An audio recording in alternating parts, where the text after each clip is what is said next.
Dan disadari atau tidak, teman-teman sayang, kadang kita itu bisa lebih dekat sama Allah kalau pas sedang punya masalah. Teman-teman gak pernah tahajud, tiba-tiba mau tahajud. Kita gak pernah tahajud, tiba-tiba tahajud. Bukankah ada hikmah di balik masalah? Makanya ada masa-masa teman-teman gak pernah nangis, tapi pas lagi dikasih masalah, teman-teman doa kemudian nangis. Nikmat atau tidak? Ukuran kemuliaan pandangan Allah itu bukan karena harta yang banyak, bukan karena harta yang sedikit, bukan. Ukuran kemuliaan itu adalah ukuran yang dengan apapun Allah berikan dalam hidupnya membuat dia makin bertakwa kepada Allah. Ujian yang dihadirkan kepada kita itu adalah bentuk sayangnya Allah kepada kita. Maka pertanyaannya, kok bisa bilang ujian itu adalah pesan cinta dari Allah? Iya, padahal boleh jadi di balik ujian itu ada pesan cintanya Allah, datangnya lewat ujian. Nah pertanyaannya, apa kabar gembira bagi mereka yang sedang diuji? 5 kabar bahagia untuk yang sedang diuji. 1, orang yang sedang diuji itu sedang diakui sebagai orang beriman. Keterangannya surat Al-Ankabut ayat 2. Kira-kira isinya begini: apakah kamu mengira engkau mengatakan telah beriman kepada Allah sedangkan engkau belum diuji dalam kehidupanmu? Maka kalau Allah ngasih ujian sama kita, Allah tuh ingin lihat seberapa baik iman kita kepada Allah. Allah tuh pengen tahu, benar hambaku beriman? Iya tah hambaku beriman? Aku uji dia. Orang saat diuji bukan makin jauh dari Allah, tapi makin dekat ke Allah. Dan disadari atau tidak, teman-teman sayang, kadang kita itu bisa lebih dekat sama Allah kalau pas sedang punya masalah. Teman-teman gak pernah tahajud, tiba-tiba mau tahajud. Kita gak pernah tahajud, tiba-tiba tahajud. Bukankah ada hikmah di balik masalah? Waktu kerjanya lancar, jauh dari Allah. Pas kerjanya mandek, tiba-tiba sholat tahajud tah. Nggak pernah ke masjid jadi ke masjid. Bukankah itu nikmat? Teman-teman sayang, kadang ujian yang paling berat dalam hidup kita itu bukan ujiannya, tapi saat dikasih ujian, jadi jalan dekat ke Allah atau enggak. Karena ada yang dikasih ujian malah jauh dari Allah. Dia frustasi, ya, dia stres. Kemudian dia bilang ini, butuh healing. Kalau ada yang nanya, healing yang terbaik itu apa? Bukan jalan-jalan kemana-mana. Healing terbaik itu kembali ke Allah. Itu jawabannya. Makanya ada masa-masa teman-teman gak pernah nangis, tapi pas lagi dikasih masalah, teman-teman doa kemudian nangis. Nikmat atau tidak? Itu Allah sedang memelukmu, Allah sedang membelaimu, Allah sedang mendekatimu agar engkau segera kembali kepada Allah. Dan itu nikmatnya luar biasa.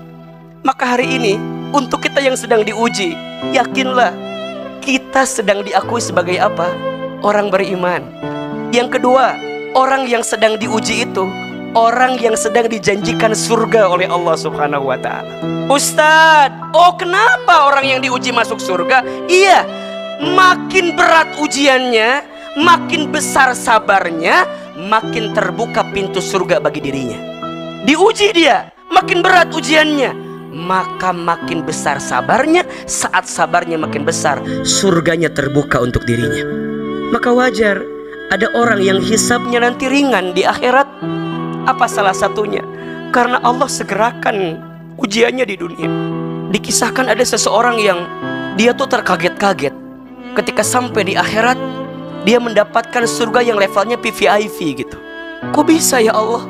Padahal sholatku biasa aja gitu, sedekahku biasa aja, baca Quranku biasa saja.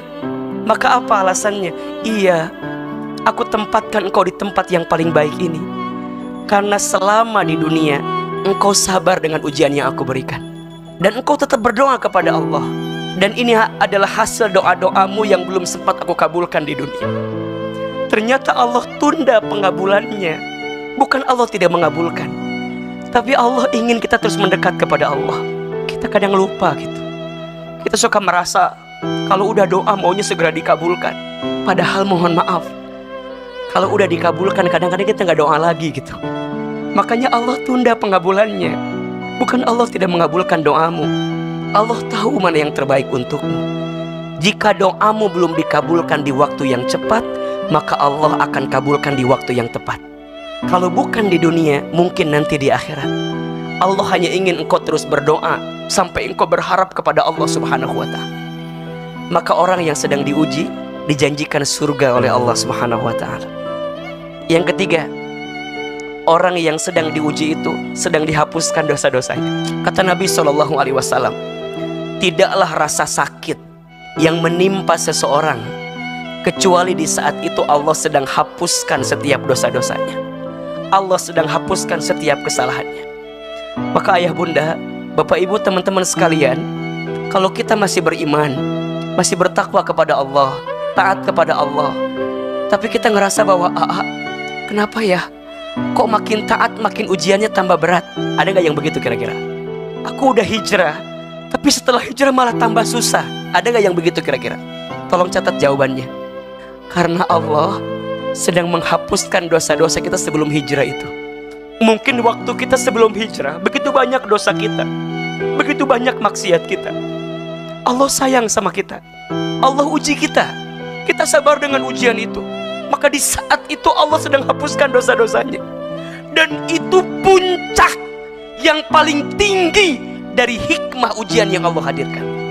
Makanya kalau ada orang yang sakit, suka bilang begini kan, gimana caranya biar cepat sembuh? Bener itu. Tapi ada yang paling bener. Apa? Gimana ya caranya dengan sakit ini Allah hapuskan dosa-dosa saya? Kalau lagi diuji di rumah tangga, gimana ya pas lagi diuji ini Allah hapuskan dosa-dosa saya? Itu yang paling penting. Makanya kalau ada orang yang sakit, apa doanya? Syafaqallah la ba'sa tohurun insyaallah. Semoga engkau cepat sembuh, tidak apa-apa. Allah sedang sucikan dirimu, Allah sedang bersihkan dirimu. Maka bayangkan ya, ketika kita diuji, kita nerima dengan keadaan itu, kemudian kita merasa bahwa yang banyak dosa yang pernah kita lakukan, maka di saat itu bersih semua dosa-dosa kita. Makin berat ujiannya, makin ridho nerimanya, makin bersih setiap apa yang pernah kita lakukan. Dan itu puncak keberhasilan dari setiap ujian yang kita hadapi. Maka bergembiralah yang sedang diuji, karena engkau sedang dihapuskan dosa-dosanya oleh Allah Subhanahu wa ta'ala. Yang keempat, orang yang sedang diuji itu orang yang sedang diangkat derajatnya. Tapi dalam kacamata dunia, kok kita jadi tambah rendah, tambah jatuh? Mohon maaf, di mata dunia mungkin engkau terlihat rendah, tapi dalam pandangan Allah engkau dimuliakan karena ujian yang engkau dapatkan dalam hidup. Maka teman-teman sayang, jangan mengukur ketika Allah memuliakan kita itu dengan aspek dunia yang Allah berikan kepada kita. Teman-teman gak bisa bilang gini, oh dia kaya, lagi disayang sama Allah. Belum tentu. Dan kita juga gak bisa bilang gini, oh dia miskin, lagi dihinakan oleh Allah. Enggak juga. Ukuran kemuliaan pandangan Allah itu bukan karena harta yang banyak, bukan karena harta yang sedikit, bukan. Ada orang yang lagi viral misalnya, lagi populer, lagi dikenal, nggak bisa kita bilang, oh lagi viral, lagi dimuliakan. Belum tentu. Ada orang yang lagi dicaci maki, dihujat netizen se-Indonesia, kita nggak bisa bilang, oh dia lagi dihina sama Allah. Enggak juga. Ukuran kemuliaan bukan itu. Ukuran kemuliaan itu adalah ukuran yang dengan apapun Allah berikan dalam hidupnya membuat dia makin bertakwa kepada Allah. Itu sesungguhnya orang yang paling mulia di antara kamu sekalian, kata Allah, orang yang paling bertakwa. Berarti apa? Bukan tentang kayanya, bukan tentang miskinnya, bukan tentang terkenalnya, bukan tidak terkenalnya, bukan. Kalau semua itu jadi jalan dekat ke Allah, mulia. Tapi kalau semua itu nggak bikin deket ke Allah, hina. Maka ada dua istilah, ada nikmat, ada nikmat. Ada pakai ain, ada pakai qaf. Apa bedanya? Kalau pakai nikmat, pakai ain, setiap kebaikan yang diberikan dalam hidup kita yang membuat kita makin dekat ke Allah, itu namanya apa? Nikmat. Tapi kalau qaf, nikmat, Setiap kebaikan, kebahagiaan yang diberikan oleh Allah dalam kehidupan kita, tapi tidak membuat kita makin dekat ke Allah, itu namanya apa? Nikmat. Bahasa lainnya istidraj. Maka hari ini ukuran kemuliaan seseorang bukan pada aspek dunianya, tapi pada aspek saat dia menjadikan lebih dekat dengan Allah Subhanahu wa ta'ala. Maka hadirin sekalian, ayah bunda, kalau hari ini kita lagi diuji, dan dengan ujian itu bisa membuat kita makin dekat taat ke Allah, berarti lagi diangkat derajatnya. Dan yang kelima, apa kabar bahagia bagi orang yang sedang diuji? Allah sedang menyiapkan kebaikan dalam hidupnya. Mana hadisnya? Man yuridillahu bihi khairan yusiba minhu. Barang siapa yang diinginkan oleh Allah kebaikan, yusiba minhu, maka Allah akan berikan musibah kepadanya. Allah berikan ujian kepadanya. Maka sesungguhnya bersama kesulitan ada kemudahan. Banyak kebaikan yang sedang Allah siapkan untuk kita. Kita itu nggak mungkin bisa ngerasain yang manis kalau kita belum pernah merasakan yang pahit. Kita nggak mungkin dibentuk kalau kita nggak dibentur dalam hidup ini. Kita nggak mungkin terpelanting kalau kita nggak pernah ngalamin dibanting dalam hidup ini. Maka nikmatilah fase-fase sulit, fase-fase susah, fase-fase lagi diuji itu, karena disitulah Allah sedang titipkan pesan cinta untuk kita.